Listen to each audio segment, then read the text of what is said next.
We're gonna get started. Welcome everyone to Open Showdown as I leave both Yanni and RMC to bicker and debate. Well, not bicker. It's more debate at this point. Figuring out some of the new FAQs that recently dropped, and we're gonna be having some fun. Once again, here at Open Showdown, my name is Orbital. With me is RMC, Random Minion Caster, and Yanni, as we are three casters turned Riftbound enjoyers, or always been Riftbound enjoyers, as we bring our 5 to 7 IQs together, make a whole brain cell, and pray to God we know how to play this game. Taking a look here, RMC, how you doing today?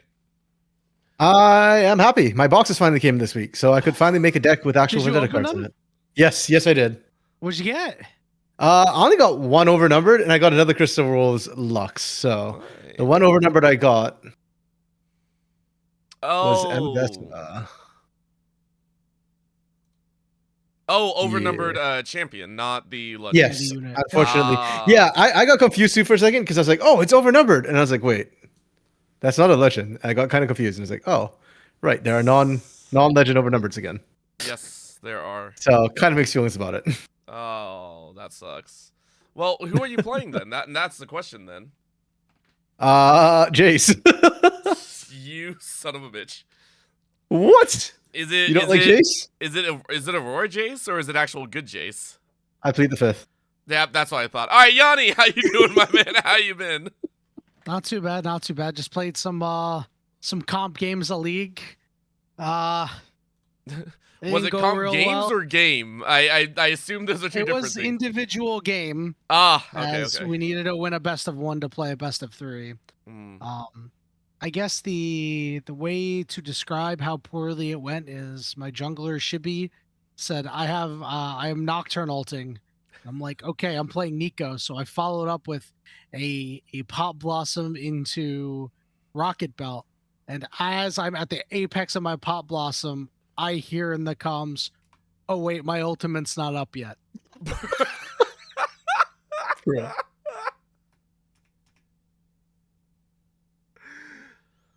This is the Shibi we all know and love, correct? Yeah. I don't know about love. I was not happy. Oh, you know what? That's 100% fair. I don't want people seeing my bed in the corner. You're good. You wanna adjust it? All right. You know what? You know what? That's Yanni, you be staring at the camera while you're doing this and just giving that no. That's just weird. Yeah, we're all weird here. We're weird here. But hey, at least you had a little bit of fun while doing it, I'm sure. So that's a good time and a half. Me and Slayer had fun. Hey, that's good. Dude, Slayer, solid laner. Yeah. When this is currently being recorded, Slayer is live. Slayer's been streaming more, by the way. It makes me really happy. Yes, I've noticed. Yeah, he's been on the grind. An earthquake happening where I'm at. I just have to adjust my desk. Jesus. Okay. Yeah, Slayer's been active, man. Like he went from like no streams pretty much to I think he's done 3 this week, which was kind of cool to see. He's been busy. And he's still putting the time in. Well, he's also still pumping out content for LPL, right? The dude Yeah, he just posted a video today, actually. Yeah, that's really, really cool. Meanwhile, we're over here just yapping about card games. It feels great, man. Hey, listen, I put out some LPL content the other day. What was the content? I had a great call at the end of a fight, or at the end of a game. A fight at the end of a game. It was awesome, actually. Hell yeah, that's what we like to hear. I'm gonna just slap it in our group chat. Oh, okay. I would love to pull that up, but I don't have any scenes set up That's for it. That's for us later.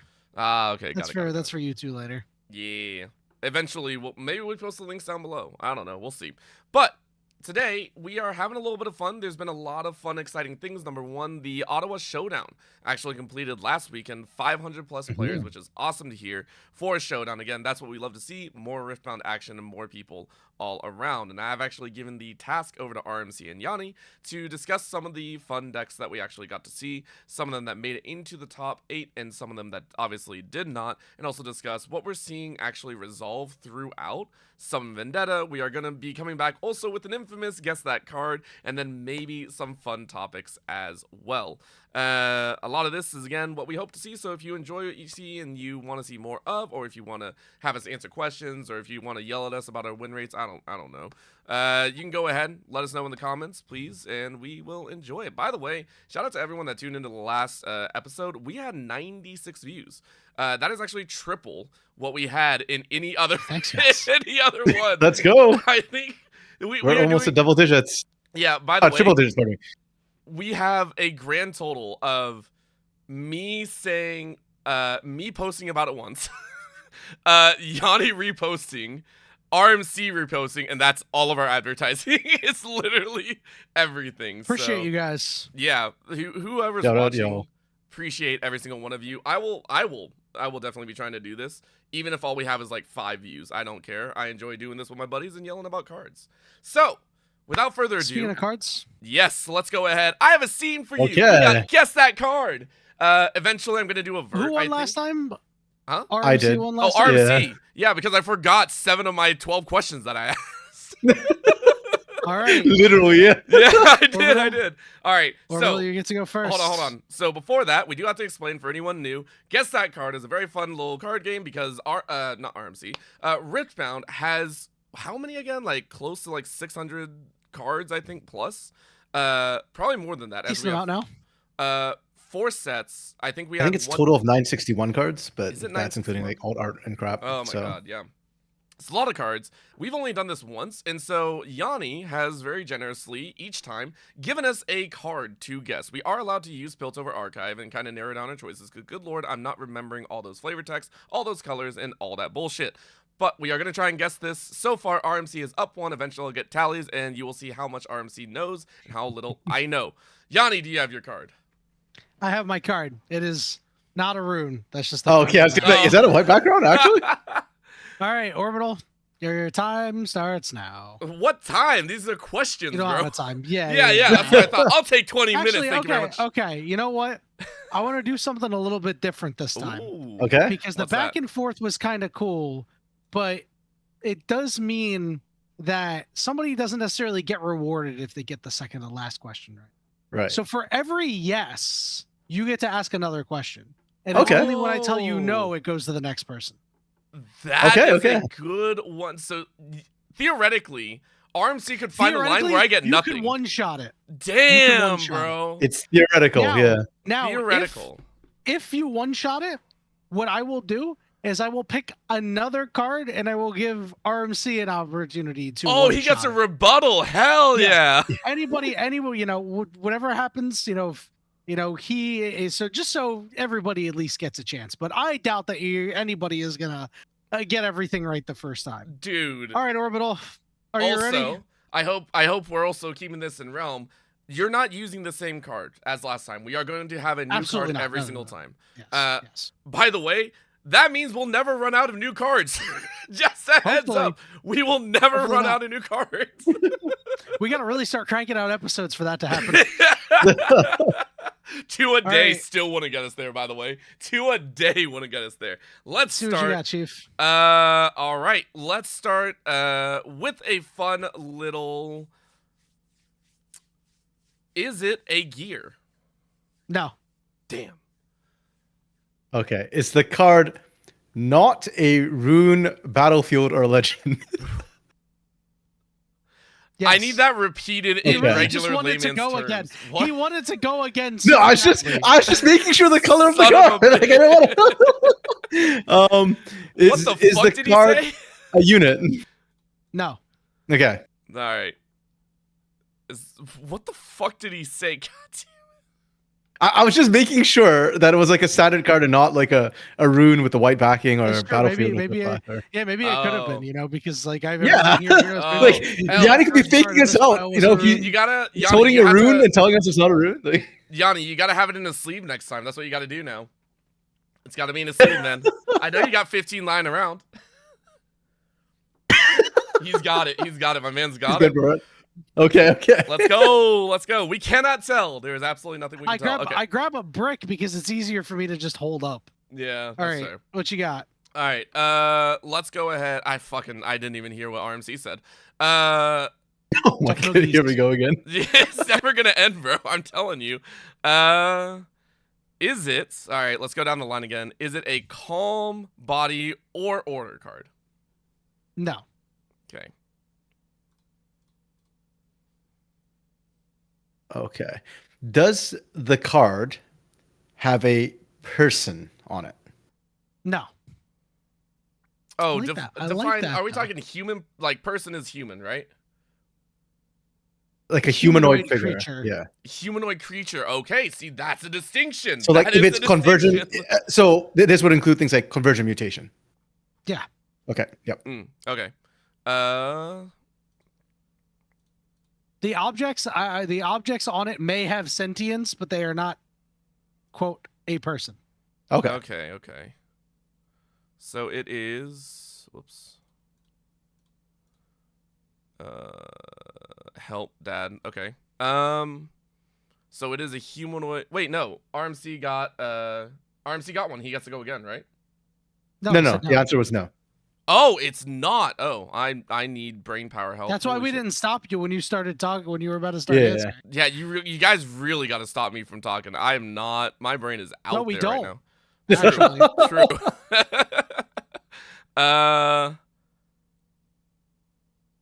I'll go with the lazy one. Is it a spell?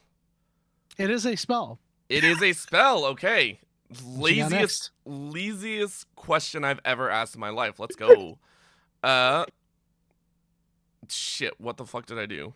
We got it down to that already. Shut up. Shut up, RMC. Shut up. That's the overall. I don't need this right now. I don't need this. Why is my shit off? Are you okay? No. Something's off with my search. I don't know what's going on. Does it cost any power cost? No. Oh, okay. That's technically a right answer, even though I said no. So, It's still a no coming out of you, though. That's Is there any RMC. power cost? Yeah, no. So it's a no. Yeah. Yeah. it's an I'm sorry. Oh, do I gamble? Hell yeah, you do. Get in there. No, wait. Before I gamble, actually, is it 4 energy and below? Yes. Oh. I also might have figured out what I was doing wrong. Thanks. That was awful. Okay. Is it in? Ooh. Is it in the Proving Grounds, Origins, or Spirit Forged? No. Okay.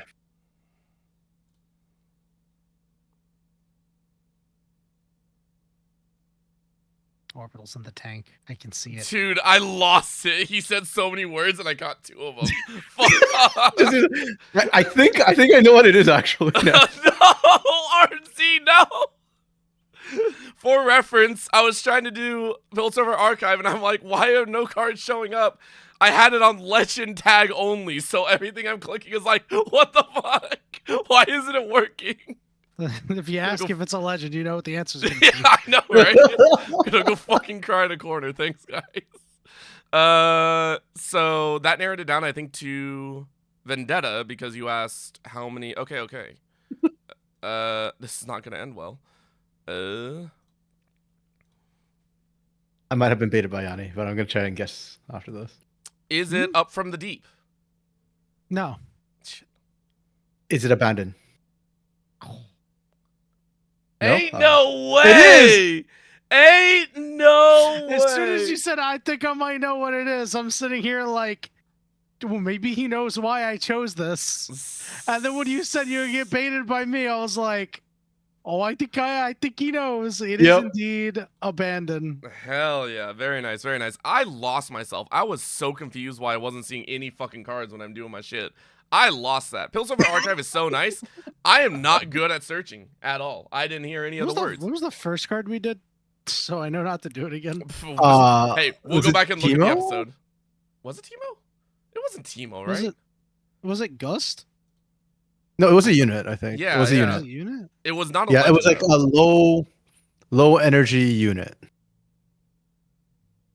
Oh, I don't know. I might have put it away, so it's not in the pile anymore. We will. You know what? double Forget it. check. If we redo it, we redo it. No, there's Nobody a thing will called actually end up YouTube. knowing. It's not hard. We will find it. Yeah. Chat's moving so Anyway. fast, nobody will ever know that. True. There is Videos a come out so reason fast. why I selected Abandon. Yes. Abandon, Yes. a very, very good one, and I think that we will go ahead and just drop straight into our next topic because of that. We had the FAQs recently drop. FAQs Yep. for Vendetta, and as well as going past over. Get me off the main thing. No, we love you, man. We love seeing you. You're awesome. You're so beautiful. All right, so taking a look here.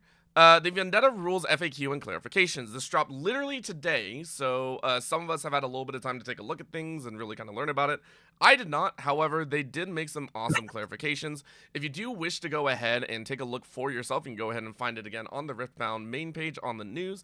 They have multiple, I want to say close to about 20 different clarification questions that came out, and also all the rules, relevant rules that they tag. So they have been very, very clear.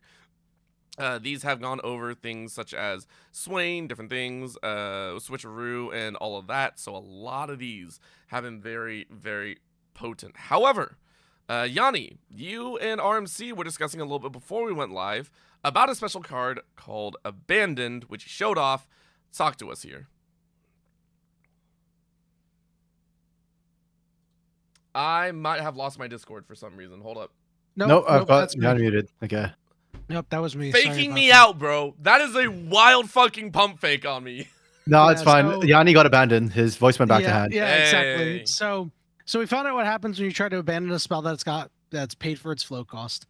Because flow says then banish it at the end.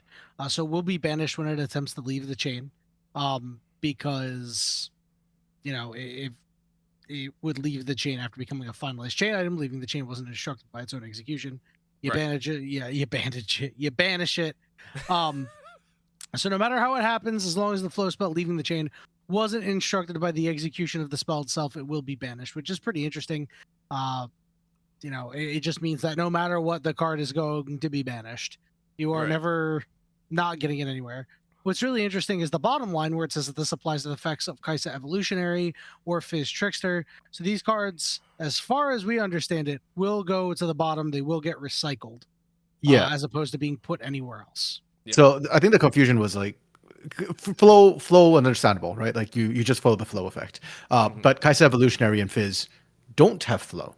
They don't get banished in the first place. In fact, the card asks for you to recycle. Actually, wait, no. Hold up. I actually need to hold up. You know what? Before I spread misinformation, let me double check this. Do they not get banished when they get played? No. Not at all, right? Like that's not part of the thing at all. Okay. Well, because it's at Yeah. the end, right? That's the whole thing about flow. No. It's at the Like end. no. So the problem with Kaisa and Fizz is that they don't banish at all when Right. you Yep. play the Right. card. You were talking about You something get else. I directly, apologize. yeah, because there are a bunch of cards like Baited Hook and Dazzling Aurora and stuff like that. They You say added the banish whole, it. yeah, they eroded it so that it banishes before it gets played. It's so that you have the timing to be able to put the unit where it used to exist, where like something used to exist. Like if you're trying to bait it hook something that was on a battlefield, you get an opportunity now to put it at the battlefield or put it in your base. Wait, are we sure it's not been eroded? No, it was Has that specifically been eroded eroded to too? that. Are you kidding me? It was specifically eroded to be able to do that. Yeah, no, I'm just questioning if did Fizz and Kaisa get eroded? No, So they don't have to banish a thing. no, Right. they do not. Okay, if that's the case, then yeah, then what happens is those cards get recycled instead, because what the abandon rule is trying to say is basically that the cards effect will take precedence over sort of abandon's effect. So instead of returning it to the owner's hand, the card, like however the card gets resolved, will just happen first, regardless of, or however the card playing the card in question will take precedence over abandon. So it doesn't go back to your hand from your trash, or it doesn't go to your hand instead of getting banished, basically. Which was an issue that was coming up with abandon because there had been no precedent prior to this about what happens when two cards tell you to do the same thing to that card from different sources. Welcome to Riftbound, everyone. It's a new game. It's not going to be perfect. I Yeah. like Yeah. that they put these FAQs out. Yeah. It's been a good one. And again, like they hit a lot of different things. Talking about Mel, that one was pretty easy clarification, but I know a lot of people are still like, I don't know, so they're just double checking it. I know. Things like, the Stupefy, all this, pretty straightforward. However, I did want to talk a little bit more because with that, it was having this out. I did want to talk a little bit more about our first actual competitive tournament, which was in Ottawa, or at least in the NA side, because I believe EU actually had a few, 1 or 2 events, and then they're also having Barcelona, I think, in the coming weeks as well. Is that correct? My buddy's heading out to Barcelona. He's Yeah. very Hey, excited. This guy's nice. so crazy, man. He's not only going to Barcelona, but then he's going to Singapore, Oh my god. Okay. and then he's going to Japan just to go to Japan with his buddy, and then he's going to LA with me and my group. Oh, yeah, dude, sounds like a Dang. great time. Yeah. Man's got money and man has time. Man will do what he pleases at that point. He works a government job, bro. He makes decent money, but he doesn't make that much money. Well, apparently he does. That's what he's doing. Do they get that much time off? Oh, damn. I don't know. Like, let's not dive too deep a into lot that. of time off. Let's not dive too deep into that topic. Listen, that I'm will happy- get us I'm banned on happy this. for him. That will It's get us not- it's banned. not- All right. So, real quick, we'll go ahead and talk a little bit about the Ottawa event, which was quite fun. Again, this is the first major event that showcased the Vendetta cards, and at this point, I think we had seen close to about, what was it, a week or 2 weeks? I don't remember exactly. Before we actually started getting a lot of these decks and a lot of these events out. So we get to see a pretty decent breakdown. Obviously, Kennen topped out 48 decks that were played out. It was quite interesting to see that. And then Azir.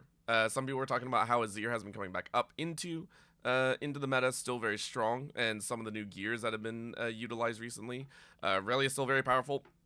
But namely for me, it was interesting to see a Draven. Actually, Draven's starting to come back by a lot of people, saying Draven is actually very resurgence. viable. Fake resurgence? You think so? Yeah. I know a lot of people who are very excited at Draven decks right now, Mhm. and that they might Mhm. be quite good. Because you have to remember, one thing that you have to keep in mind about this kind of event is you take a look at the list of players and everything. You don't see a whole lot of recognizable. It's not like a super large event in terms of attracting people from all over, right? 600 players still very, very good for an event this size. And you see Prismat at the top now, but outside of that, that's where you're starting to like get lower on the list of recognizable names. I think a lot more recognizable names are going to be, looking toward Draven. I know people are pretty up on it, but we'll see what happens. Obviously, things definitely change between now and then when it comes to testing and stuff like that. I mean, Yeah. I'm So gonna you're be saying putting we should together a expect Draven more list again. Draven. Yeah, I definitely Okay. think that.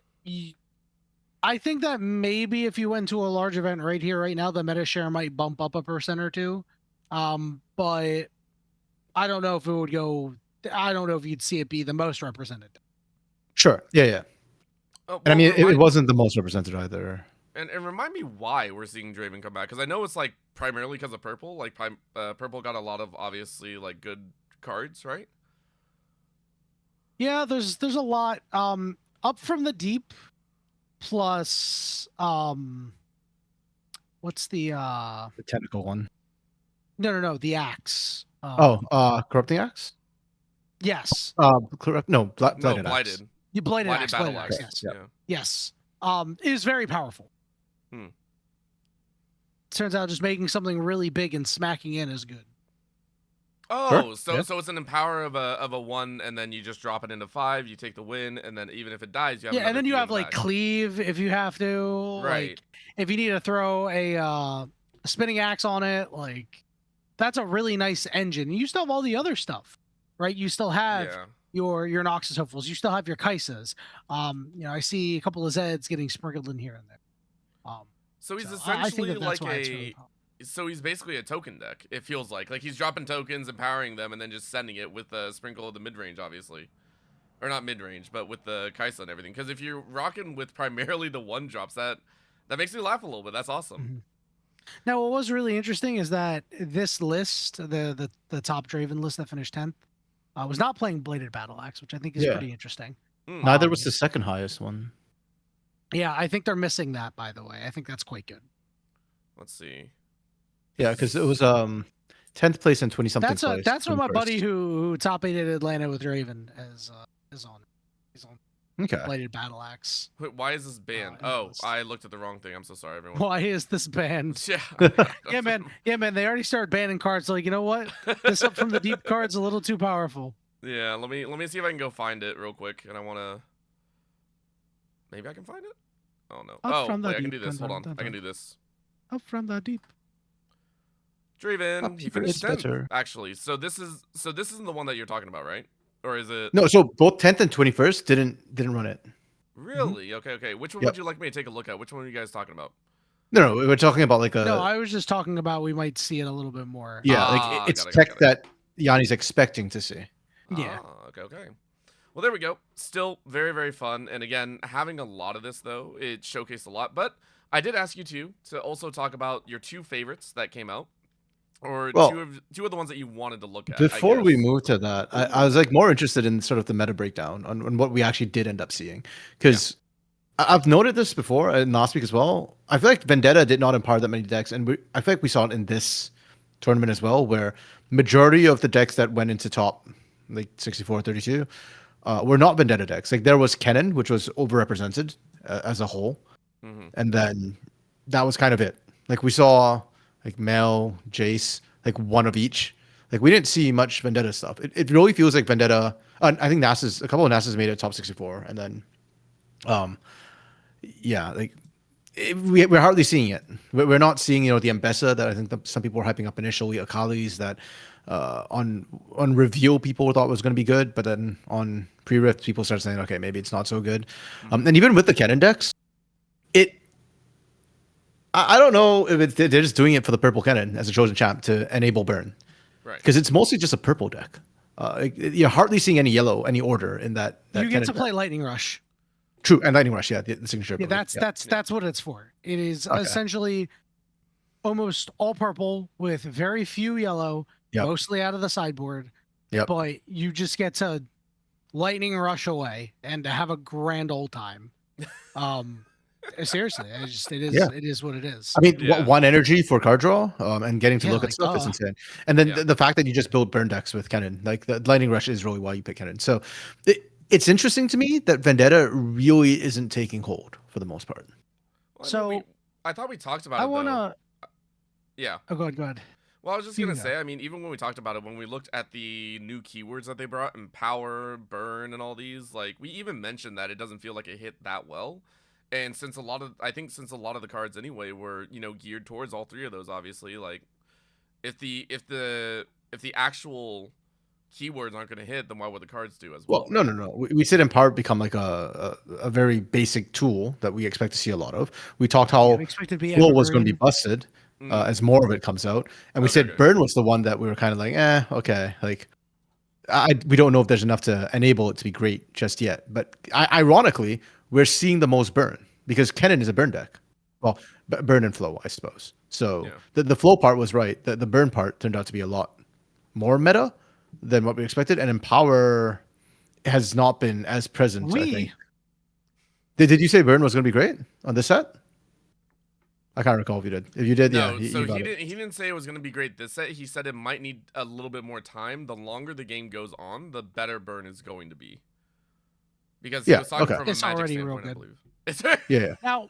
Now, one thing I want to push back on is that when talking about the Vendetta cards and stuff like that. So I think if you are just looking at it in the lens by the way of Legends, sure.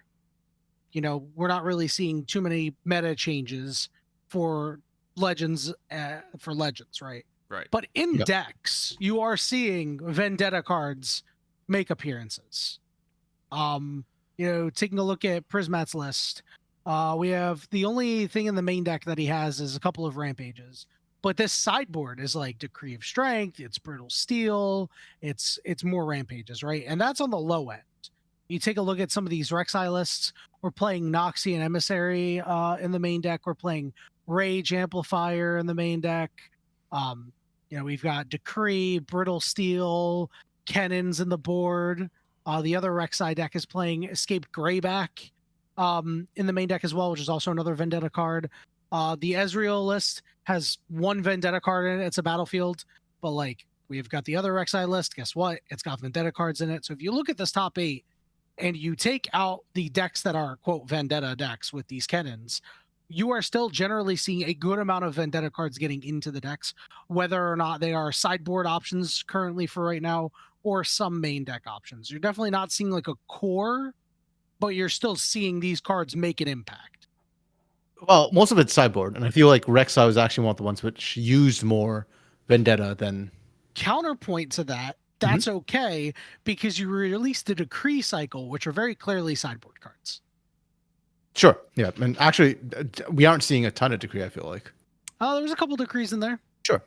Yeah, a couple. But by and large, not a. That's only the top 8. I also just don't think we're gonna see a lot of Decrees until we see the same situations that we saw before, with like how overwhelming we saw a particular deck type come out, right? Like, they feel so, hey, if shit hits the fan, we gave you a specific way to kind of deal with this if you have the right color and scheme in mind. It's good. In my opinion, it's like, Sure. we're not meant to see this until we see an overwhelming of like everyone's back to PGE, right? Like when the PGE obviously started, I feel like that would have been when we see everyone running like a Decree, you know? Yeah. Yeah. Why do you think that we didn't see any PGE in the top 8? There's things getting a little bit more hostile toward it, and all of a sudden, things and start that's tipping actually down a little bit. something that I think was interesting to chat about as well, the win rate matrix. So I brought it up here on stream, and I believe I have it pulled up properly. You might have to tell me if I am or not. But I think Master Yi still had the highest. Had a high win rate. Yeah, it still had the highest converted win rate out of everyone. Or majority share across, I'm sorry. That's a bad way to put it. But it held a fair point over just about everyone else. I don't think anyone topped it, and yet it didn't make top 8. Which, is that just because everyone's more worried about it, or do we say, hey, the breakdown of the, as we said, in this tournament, there are fewer big names, obviously, and there are obviously like other decks out there that seem to be answering it pretty heavily, because I think it is a very interesting point. 61 versus, I think the highest was the Rek'Sai at 60 as well. Yeah, I mean, one of the biggest things to also remember is that when you have a lower play rate of the meta, you are less likely to put decks into the top 8. Like, there are just less decks. There were 27 E decks. They accounted for 4%, yes. Which was the 1, 2, 3, 4, 5. Like, it's tied 4th with a bunch of decks. Strictly speaking, it's 5th after Draven. So there was a decent representation, but I suspect that a lot of the better players have switched off of E, partially because they're bored of it, and also there's just other options you can try and do. Yeah, try and play with. Yeah, I was just, it is funny to see Master Yi still very much a contention for, hey, we can play it, and still, unfortunately not able to make it. I will say, I also like that Aurelia is still being played. I will say it's still one of my favorite, kind of like tech checks, I guess is the best way to put it. Watching it still be able to move around the map, or move around the battlefields pretty easily. Wow, that was a League of Legends coming out there. Still seeing it come out and have a little bit of fun. But, of course, I did also ask both of you to talk about probably your kind of what you found interesting with the meta and with what you saw during all this. And so I wanted to pause it, and I think RMC will start with you talking about Jace. And now I know why. Because, okay. Yes. Yeah. Let's talk about your Jace here. Yeah, so Orbital asked Yanni and myself to pick sort of one deck that really stood out to us in the Ottowa Showdown, the first of the Showdown series in Vendetta. And for me, it was Jace, because I am also playing Jace currently. Also, I think it might be the new Aurora meta deck. Giving blue access to Aurora is kind of nutty when blue has the most card draw of all the colors. So suddenly you're able to get a ton of card draw, which makes hitting Aurora insanely consistent. The other thing too is, if you notice this deck, Garbage Grabber. That's a card I've been running since set 1 in all my Victor decks, and nobody knew what it did, even up to set 3. Like, Unleashed, people still didn't know what this card does. What it does do is it lets you recycle crap out of your trash into your deck. Gutter Palace lets you drop cards from your hand. So basically, the idea is that you'll never brick the Elder into your hand. with this. Now, this deck only runs 3 Elders as the only units available. Normally, that's kind of a death sentence, but you've got sprites potentially, only 2 sprite bursts. I've seen a lot of copies running 3 sprite bursts. Some even running Sprite Fountain, though that does deramp you early, which is kind of dicey.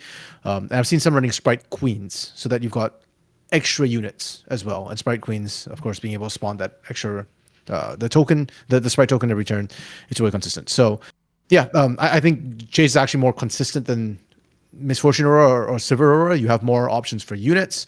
You have more things to slow down the game. And the other card to highlight is actually Promising Future, an Origins card that, people were saying, oh, this is like a free-for-all card, a 2v2 style card. What it does is each player looks at the top 5 cards of their main deck, chooses one, recycles the rest, and starting the next player, each player plays the card, ignoring the energy cost. You still have to pay the power costs. But for an Aurora deck, that means you dig that much faster for Aurora. So, like I said, the amount of card draw in Jace is just absolutely nutty, and I feel like this will become the meta Aurora deck moving forward. I hate all of that. I hope this burns to the ground as quickly as possible. Nothing in there is like so broken that you're gonna ban it either. So I really don't think anything's gonna happen. Fuck you, it's Aurora. That's all I'm gonna say, man. But it is fair, and I want to add on to that. By the way, I love the fact that they run Gutter Palace. Gutter Palace to me, I don't know if it's main, but it's funny. It's funny as hell. It's a main. If it is, that's great, because you talk about, hey, you're able to discard one. Well, you talk about, it's a little thing, but it's still nice that you can still play a 1-bird unit token with Deflect just to have an extra, like a small token piece. So again, it feels like it has at least some smaller variety available comparatively to the other Aurora decks, right? Like, it adds a minute amounts of extra safety in there to an Aurora, where normally it's like all go and no breaks on it. So I like it. I really like it. There's no power cost. It doesn't deramp you. There are a couple other variants of this as well, which includes I mentioned the Sprite Fountain. Some people are running. There's a variant with Hextech Disc in there, the one where you tap it, pay 1 when it's disempower it to play a mech unit to your base. With Jace, you can double. So you need to tap it once to empower it, once to disempower it, and with Jace you can do that on the same turn as well by paying 1 extra energy. So yeah, there's a couple of different iterations. I don't think Aurora Jace is solved yet, but the fact that there's still a couple of different versions you can run, I think already make it a lot scarier. Whereas with Misfortune Silver, it's like pretty locked down at this point in terms of what you want to run. It's just more, how many Barons do you want? How many Elders do you want? Yeah. Bring a little variance in there. Yanni, anything to say, or do you just you don't want to talk about this? No. It's just it's Aurora slop. Yes. Yes. You might be right in a sense that it might be the new Aurora deck. So far, from what I've been seeing, you all haven't been too excited about it in terms of like its viability. But I do think that may change over time with more people getting their hands on the deck, more people practicing it. Like, eventually somebody's going to find the best iteration of the deck. Is this the best iteration of the deck currently? Probably not. Clairvoyance is just like so much. So much mana, dude. Like, I don't think Clairvoyance is the right call there. No. That one's kind of pricey. I'd rather take a Sprite Burst over Clairvoyance, to be honest. At this point. What are we actually trying to do here? That's your Hail Mary, bro. When you can't find anything. That's all it is, bro. Clearly, we are trying. I don't care how much I have to pay. I'm grabbing that shovel off the wall. Yeah. Oh, I forgot to mention the Temporal Breach too, because that's the hidden card tech with Elder, and that's why you only run 3 Elders, because you can use the flicker and drop like a target on it, and also it comes back on and kills crap, which is always fun. The replay is good. That's real good. Yeah. That's great, actually. Yeah, right. I will admit I hate Aurora, but only for just watching it. It felt very boring to me. I like when decks have an extra out. I will say that. I love the fact that you pulled this up, RMC, because I didn't think about it too deeply. I love the fact that this, again, when you look at the Aurora deck, for Jace, it actually feels like there's other ways to play it rather than drop big unit and pray to God you hit Aurora and run another. So I like that. I do. Out of all the Aurora techs, I hope this one takes off the most. I will say. I hope this one's harder. Sorry, I forgot to mention as well. Bellows Breath, like IDBB was like the nightmare of everybody who played against like Yeah. Victor LeBlanc. This is built into Jace. Like, yeah, with the Elder, it's even more consistent. It's absolutely disgusting. So yeah, just the color combinations. When you're talking about like opposite colors, this was the one that everybody kind of knew was coming, like Elder BB. Yeah. But people were like, oh, Order Chaos is going to be toxic. It's going to be the best. It is. Kennan's there for a reason. But this is the other one that everybody was really screaming about. Nobody was really screaming about, Calm Fury. He was like, Yeah. sure, that exists. Nobody cares. All right, Yanni, any final words before we pass it over for your 101 course on which deck you're very excited for? Nope, this is an Aurora deck. Yeah. The one of Gutter Palace sometimes will probably make things happen. All A right. little weird, but Yeah. it is what it is. Fair Now- enough. Let's hop Now, over I do to want to yours. say, Oh, I do want to say about the Mel deck coming up. I think that it's. I wouldn't necessarily say, oh, this is my favorite deck, but I think it's worth highlighting. Yes. That is important to say. I do apologize. I misspoke. I asked them to just find a deck that came from Ottawa that they found very interesting, intriguing, or kind of, made them think a little bit. And because I'm terrible at picking out decks, and also I don't have the time. That's why I'm hosting most of the time. Woo! Take a look here. This is the Mel deck again. Yanni, I appreciate you bringing this out. By the way, I forgot to mention the Jace deck. It did land 13th, I believe. No, 12th. It landed 12th out of the 594 players. I miscounted. Who did it? Whose deck was it? Cooperate, I believe, is what their name was. Shout out Cooperate. Shout out Twisted TCG for the Mel deck that finished 18th. Now, at first, I thought that, you know what, maybe this is just going to be Pack My Bird Slop, right? Yep. But it's not. But it does not Pack My Bird Slop. So, I definitely think that there will be more to this in the future, right? I don't necessarily think that it is, this is like a finished or solved list. But the reason why I wanted to highlight it, because I've been hearing rumblings about a Mel deck that might be just absolutely insane. I don't know much about it. I just know I have heard that this might exist. So I just want to get Mel in the people's minds. So what I really found interesting about this deck, and the one thing I really liked about it, is these applied researchers that are in the deck. So for those who don't know, applied researcher is a 4 energy, 4 might unit. You can pay 3 to empower it, and then your spells will cost 1 energy and 1 power less. Yes. So what's really interesting about this is now all of a sudden, if you take a look at everything that's in the deck, your rebuttal is just going to cost 1 energy. Your Ride the Wind, 1 energy. Your Smokescreen, 1 energy. Your Shock Blast, 2 energy. Starcrossed, 2 energy. Like, this is all really good stuff. When you combine it with Mel, and the fact that, once you empower Mel Newly Awakened, first things first, I just like this card because when you play her, you draw a card. So you at least get something out of her. Yep. But, not only spells and abilities not being countered, but, giving units an additional minus. So all of a sudden your Smokescreen is a -5. Yep. That's really big, especially when you're playing stuff like Zed and you're maybe making some of these shadow clones. I would really like to see more fizzes in the deck, but I don't know how you can fit them in is the only issue, because I really like the fact that you can just pull stuff from the yard. I think that's really, really important, that you can just pull a bunch of these spells out of the yard. But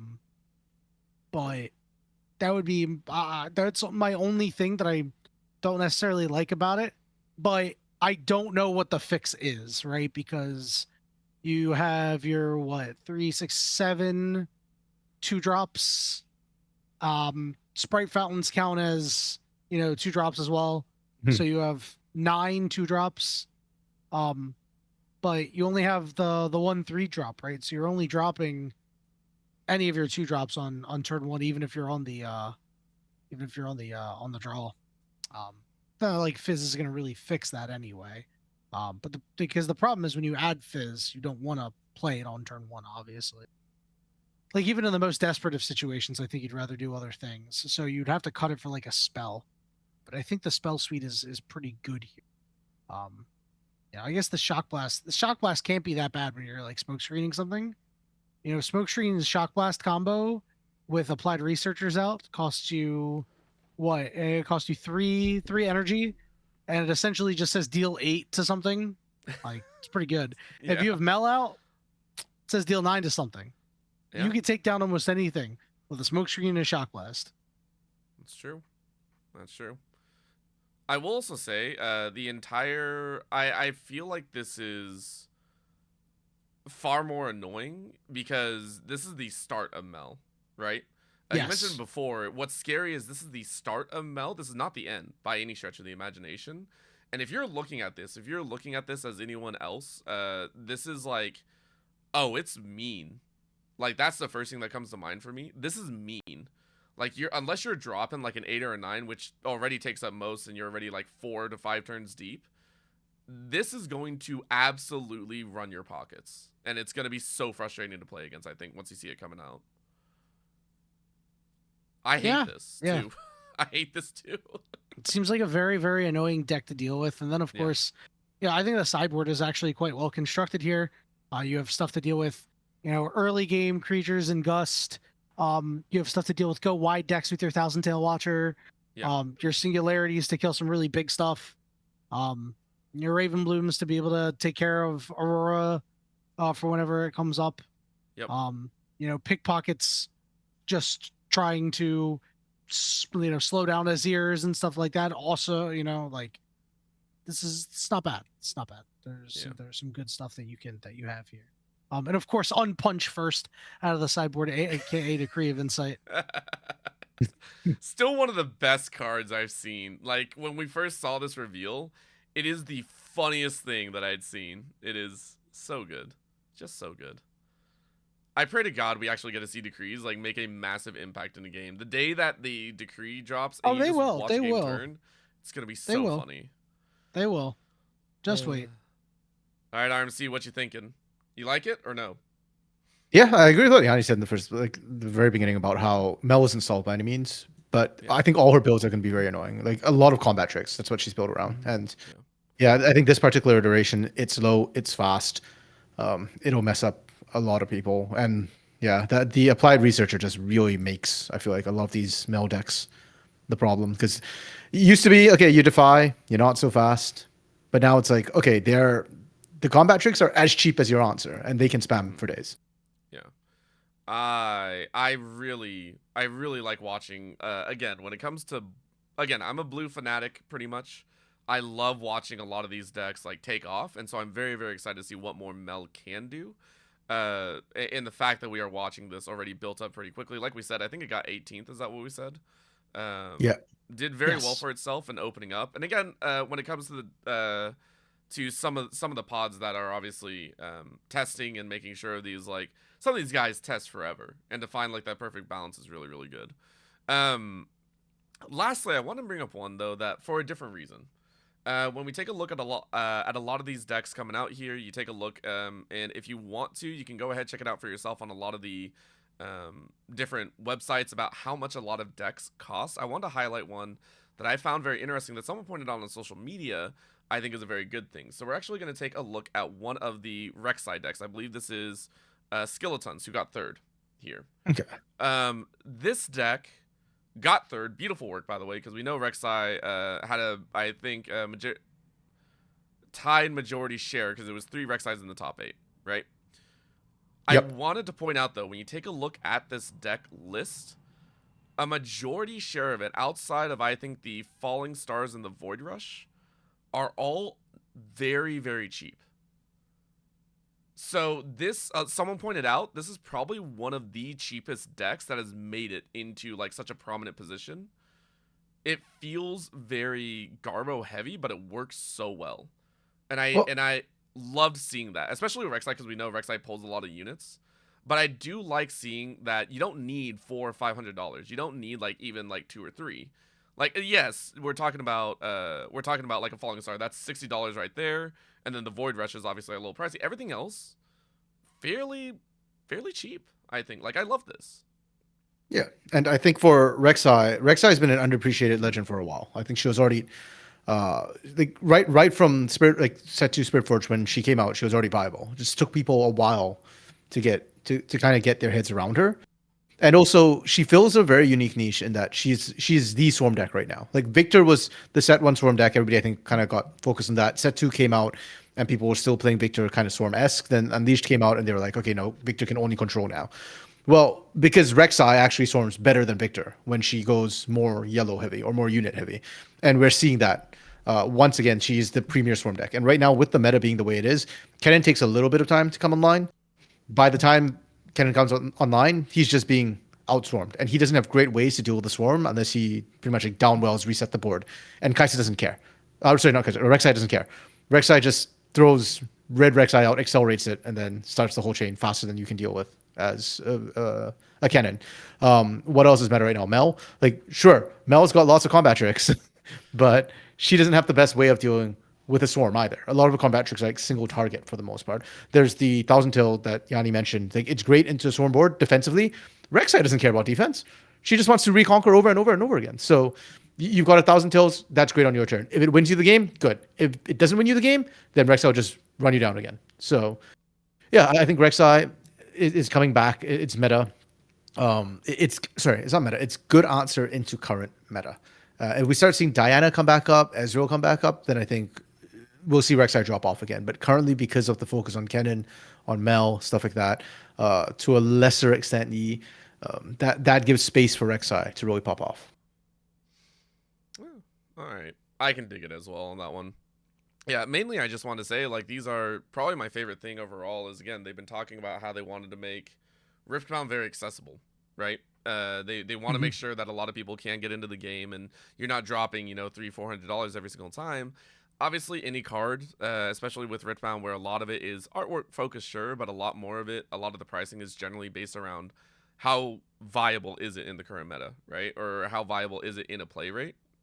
So I do appreciate that there are some people that are able to find these decks that just work, right? Like, they work with some of the cheaper units. You can build a very viable deck and you can just play it.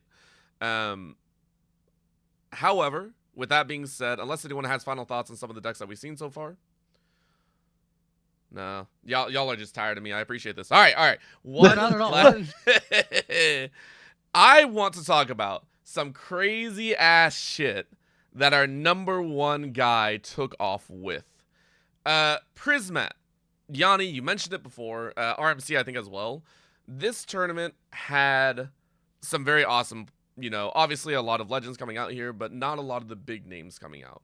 And Prismat had made a post on socials talking about how he played throughout without Annie specifically. Everyone knows Prismat, very, very, very proficient Annie player, and I say that as an understatement, pretty much. Yeah, he is the undisputed GOAT of Annie. That is it. I'm sorry. He is the guy that will always be able to run it. And now, what was it? They announced the new artwork for the Annie prizes. And the man's like, well, gotta run it back later. Gotta bring it back. Yep. But I wanted to point out this man brought Rengar, the only Rengar in the top 8, and obliterated everyone. This man rocked out on Rengar. He called it training weights off, I think. And #1, this is going to be a 2-part question. #1, what do we think of the deck? Do we think it was strong because of the current meta and everything? Or do we think Prismat's just that fucking goated? Well, that's not mutually exclusive. #1, no, because to answer the second question, yes.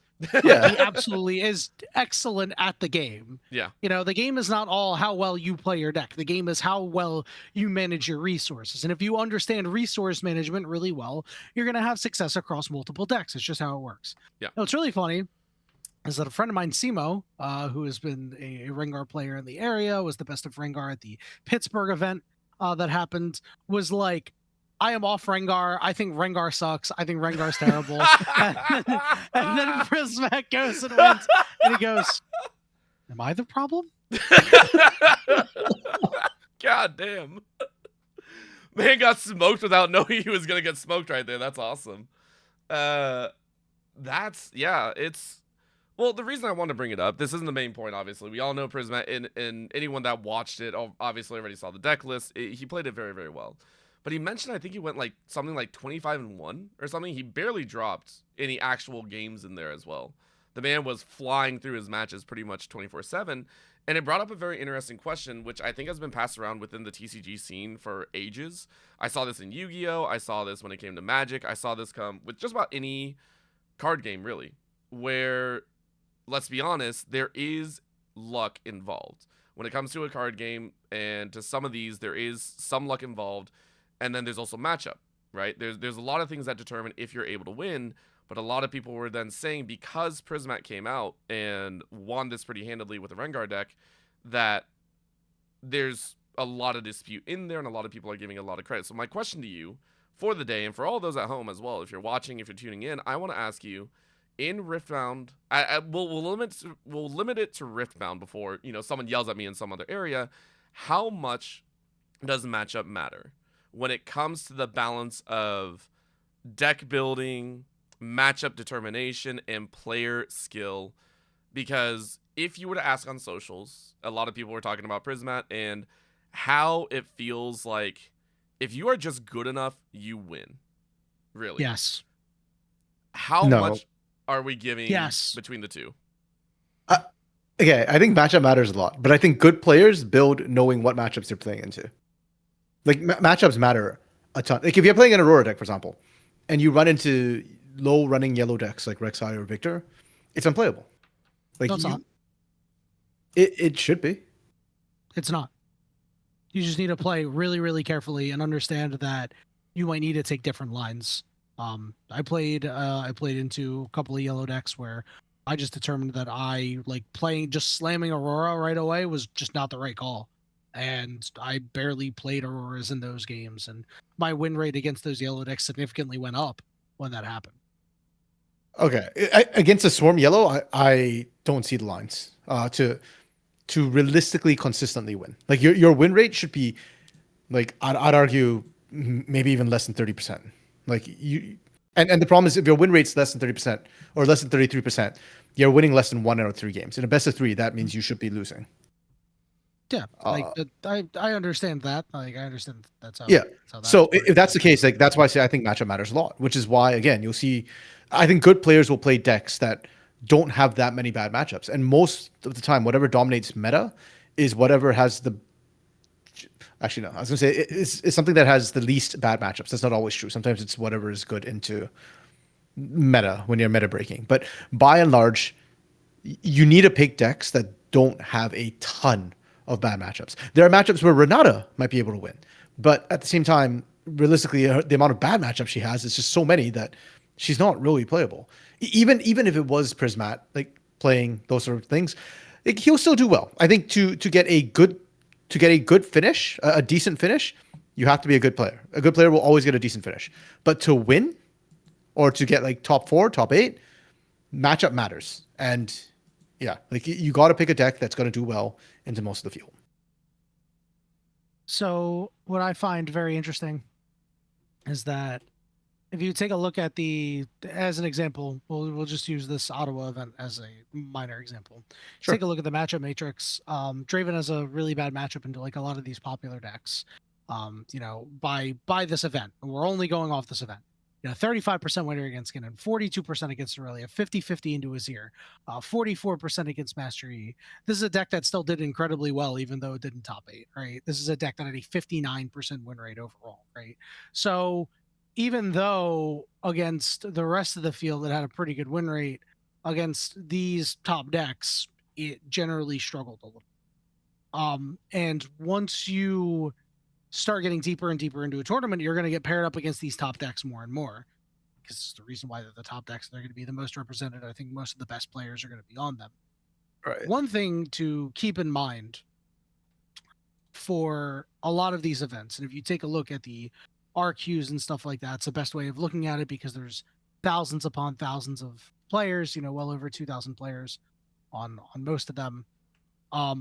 You'll notice that at the top there's a lot of the same players, and it's not just because of their deck choice. It's just because they are simply outskilling people. So this is a thing, because this game is so early in its lifespan, that the players who are investing their time heavily to become better players, who are playing this game like a full-time job, are just going to be the best players. They are going to beat players like us. They're going to be players like some of my friends who, spend a lot of time testing, but might not be at that upper echelon of, the players that you're regularly seeing top 8, top 4, etc. And I think the reason for that is just because they fundamentally understand how to play the game better. And that is going to change, and that edge that they get wanes with every set that comes out because more people are playing the game and getting better. There are diminishing returns to their advantages at this time. But for right now, matchup doesn't matter nearly as much because there are still times where you will roll up to an RQ in one of the early rounds. You might play against somebody who is just not nearly as good. You could have a bad matchup and you could just roll them over. Obviously, if all things are equal, or players are a lot closer in skill, matchup is going to matter a lot more there. But it's just in one of the other, like a good comparison for people like us, the counter picks in League of Legends. Like you're going to counter pick and you don't know how to play the counter pick. Most of the time, you're going to lose. Sure. I mean, I feel like your Draven point kind of, it makes my, like, it had a high average win rate though. This is the problem. Like Draven does well into most of the field. It doesn't do well into the top end of the field, but it does well into most of the field. So you say most of the field, but most of the field was comprised of those top decks because they were most of the meta. No, your win rate's 59% means like you beat most of, like, it is the No, because the field is a little bit different than the different kinds of decks that came to the event. Most of the field was Kennen, Azir, Aurelia, Draven, Mastery, Nasus, and Diana. Those were all 4% or higher. That is a majority of the field, no? No, it's not. It doesn't even, it comprises, okay, so that's 8, 13, 18, 22, I can 20, go back to the meta breakdown real quick. 30. It is 34% of the field. It is literally just barely above 1/3 of the field. Yeah, that's a third of the field. That's a lot, dude. Oh, comprised of 1, 2, 3, 4, 5, 6, 7 decks out of the, how many different decks were at this tournament? Yeah, it's barely a third. So that's a lot. It's a lot, but it's not the majority of the field. So Draven does well into pretty much everything else. Yeah, but it doesn't matter if Draven does well into like Teemo or Misfortune. Or it does, Lucian. because it did match into a Teemo. Or well, actually, I should say I don't know if it matched into a Teemo. But the point, no, it's not the question. The question is, does it matter? Yes, because if you do well, so why does that matter? So if you do well into 2/3 of the field, you still get a high win rate. But then if you look at the top whatever percent, there's one Draven player who kind of made it through the top 16. Or top 8, even top 8? No, top 16. I mean, if you get paired against one of the 6 Lucian players in the room and you don't have a good Lucian matchup, man, that just sucks. It is what it is. Sure. You prepare for the things that you want to go see. I feel sure. that still leans you into, expect to see, I should say. And to be fair, I want to say, I'm not saying you have to choose one or the other. I'm just asking how much it matters. Right. I think that's the question that I really wanted to pose, because everyone knows matchup does matter, skill matters, how you pilot the deck and everything, right? Which, yeah, right now, matchup matters less than skill. Far less. I agree in terms of the average player. But when we're talking about like the top end of the field. Yeah, like I said earlier, all things are equal. If like player skill is equal, like obviously matchup is going to matter a ton. But player skill, like if you were to like conceptualize it to like a percentage, right? And it's like this player is 10% better than this player. But this matchup is like a 10% swing. The 10% player difference is going to matter more than the 10% player matchup, or than the 10% deck matchup. Like that, and they're not going to be equal numbers. That's where I kind of disagree, because I think, like, okay, let's put it in terms of an RQ. To make it to day 2, I think matchup matters more. To make it to top 64, I think skill level matters more. Yes, I think it's perfectly agreeable. Okay. So you would, and I also want to posit to those at home, if you're watching, I do also want to posit that in this factor, I don't know if we were factoring it into this, and I guess I should have, not to the viewers, but to you guys, that deck building, I fundamentally believe, goes into player skill. Because I think when it comes down to player skill and everything, I think the testing, like, it's a little different. Because I know you brought up, Yanni, I know you brought up League of Legends and the matchups and everything.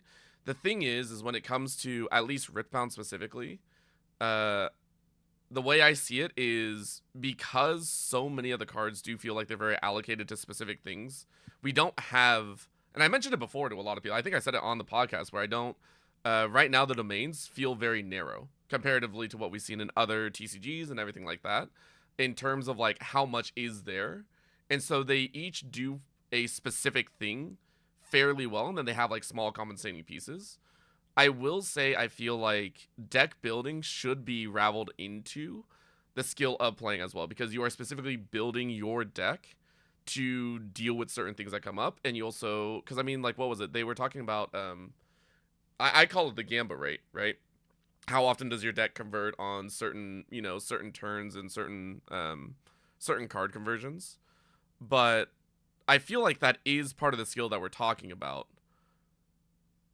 At the same time, the matchups do feel nigh unplayable. Because, I mean, the way I see it is, the way that they were saying is like, dude, it doesn't matter what deck you play.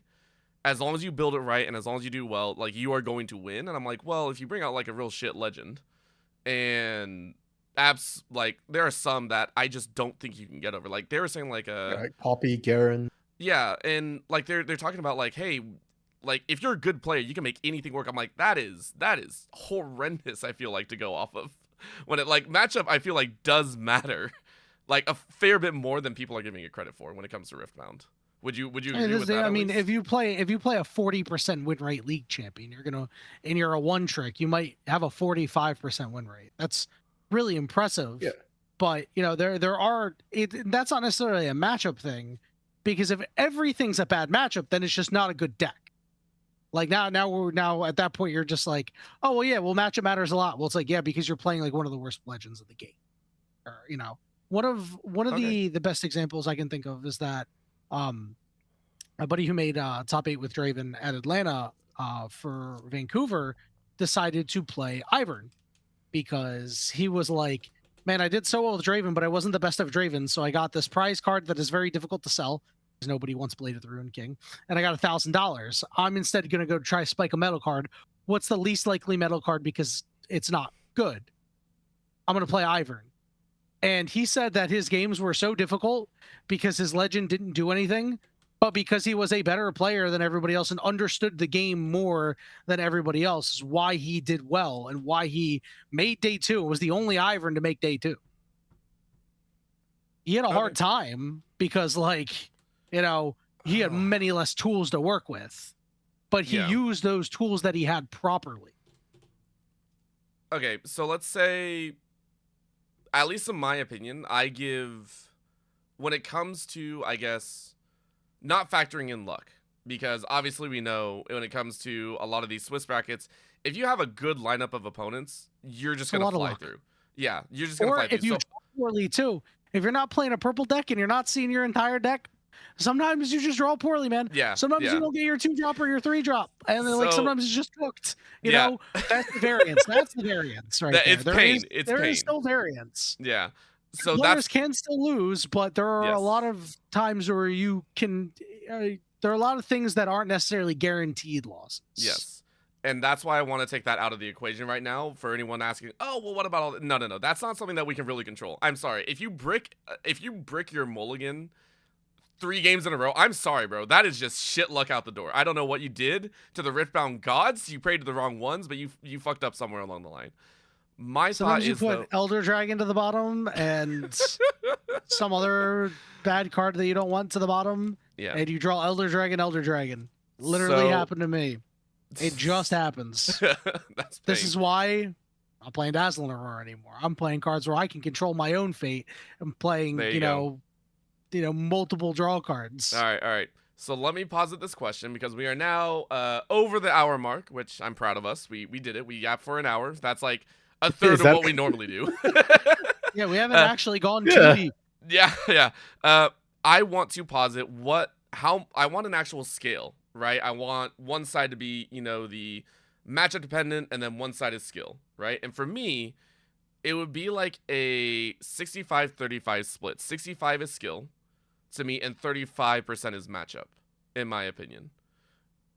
Because for me, I feel like you said, Yanni, a good player can make anything work, right? But you can only bump the percentage up so much. And because of that, I feel like matchup, the way the question is worded, again, terrible question probably at the end of the day, but I love it. I love asking questions like this, right? Hey, it's a fine question. The fact that I cannot say, hey, this undisputed GOAT #1 guy, play this deck that has a win con, right? But obviously has a shit legend. Maybe not the best quality cards, but as best as you could probably do with said deck. They are not going to be pulling out like within that same range as they did maybe on a different one, on like a more meta side. Like the variance in there is not, they can't bring it up to like within a 10%. They're not going to go from like an 80% win rate down to a 70. It's going to be like 80 down to like 50 in their numbers in there, in my opinion. So I give quite a bit of grace over to matchup in my split of like 65-35. Are we I think supposed it's to give like a ratio 80-20, now? and I think 80-20 is generous. Really? 80-20? Matchup. I think player skill makes so much of a difference than matchup. RMC?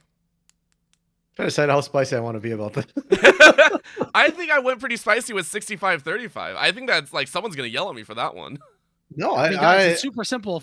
If you know, Malphite versus Silas is like the most one-sided thing in League, right?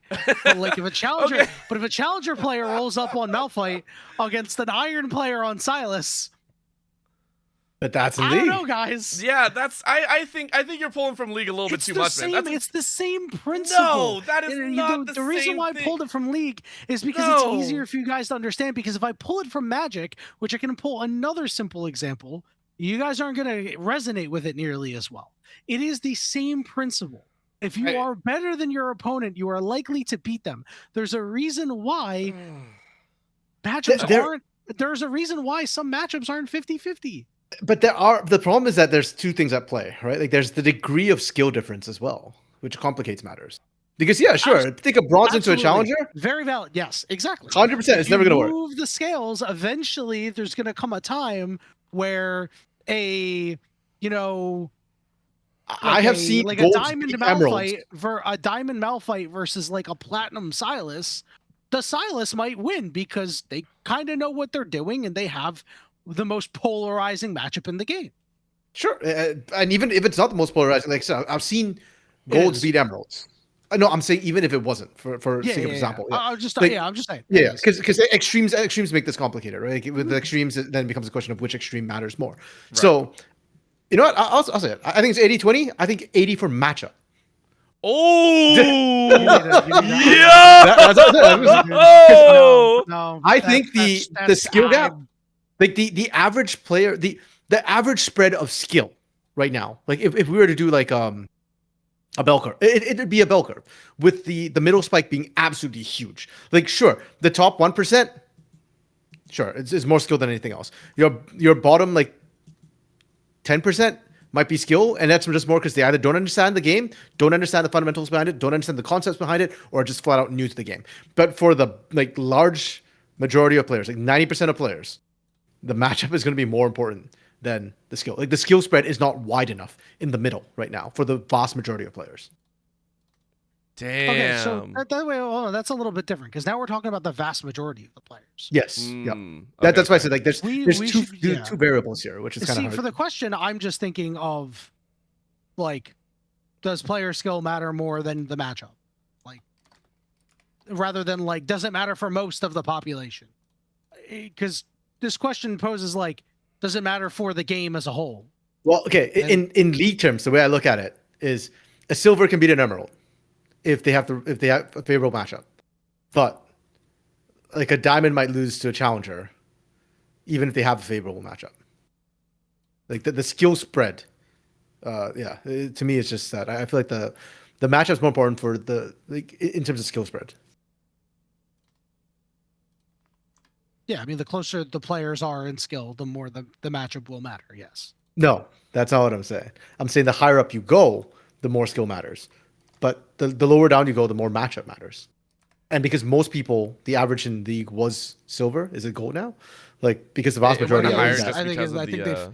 they've raised the floor. they've raised it to Yeah. gold. Yeah, that's what I thought. But I wasn't sure, 100% sure of that. Well, that's so also because they added like a bunch of they added iron, and then they added emerald, and then they yeah, added so it's one above, one below. master into, or they changed the master to grandmaster as well.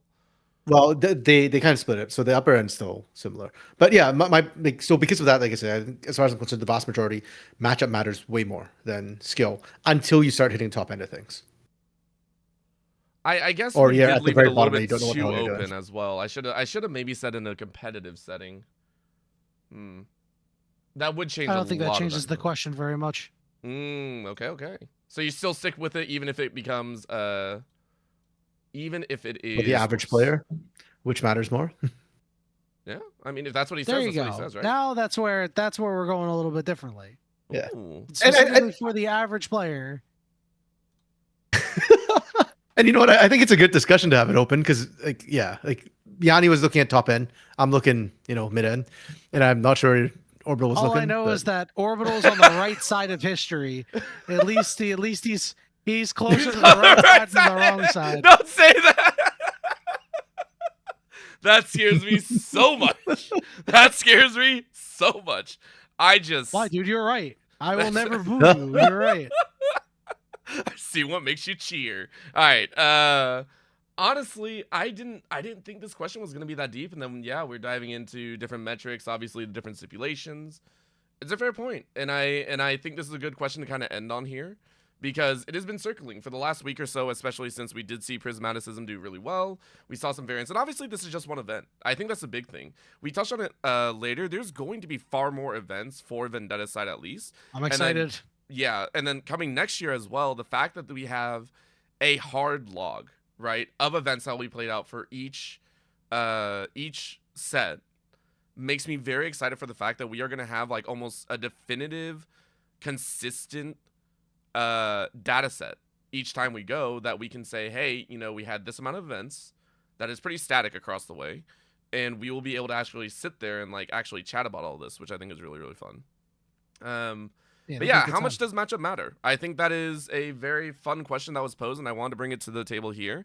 And I think it got a lot more value than I thought. So RMC's on one side, me and Yanni are on the other. I'm on the middle ground, as I always am. And hopefully everyone else enjoyed. Final thoughts on this, on today? I have no thoughts. Yeah, I think my thoughts have all been out I've there. exhausted all of my thoughts. I have one then, because I have so many more, such as the fact that if you are watching, we appreciate every single one of you. This was very fun, and again, we've enjoyed our time. In the future, though, please keep an eye out. We might have some new additions to this in terms of graphics and a lot of other stuff. I plan to be upgrading this show a little bit, and hopefully it's a surprise to RMC, Yanni, and a few others. Throw this up. Throw this up. What? Oh no! What did I? Hold on. What am I looking at? Throw this up. Hold on. Throw this up. Give me a sec. Give me a sec. Am I throwing you up, or am I throwing like a website up? No. Whoa. Look at the group chat. Yes. Hold up. I got this. Hold up. Let me.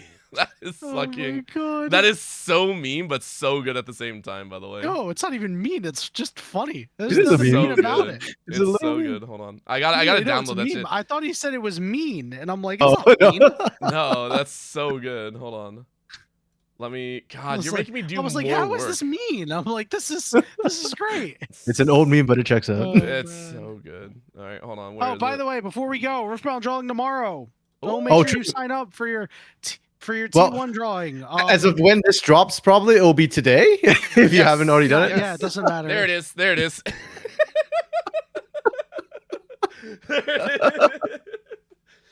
Yanni, you should have had me as the other one holding you back right there. I should have I been didn't like make in the this. background. I didn't make this. He did. Oh, he did.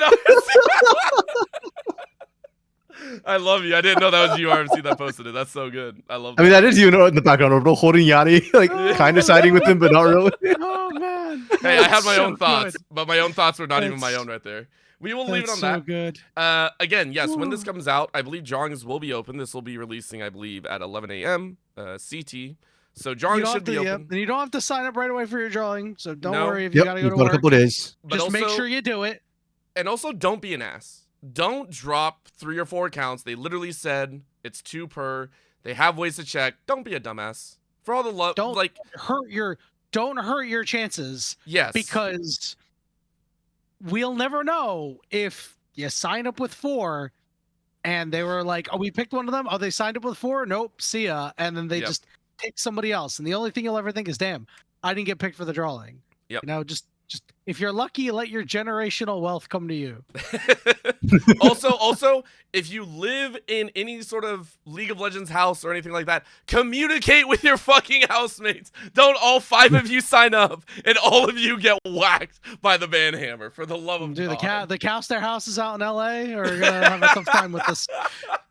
They are absolutely boned if they don't coordinate. However, with that being said, it is late for us, but hopefully you are enjoying this on your drive to work, on your lunch break, or anything of the sort. The showdown has concluded. Tell us who you think won, and we might put this up. That might be a thing later, which will be very funny. With that being said, though, thank you everyone for tuning in, for watching wherever you do. This has been Orbital, RMC, and Yanni, and we appreciate all of you. Hopefully you guys enjoyed. We'll see you all in episode 5. Peace out. See ya.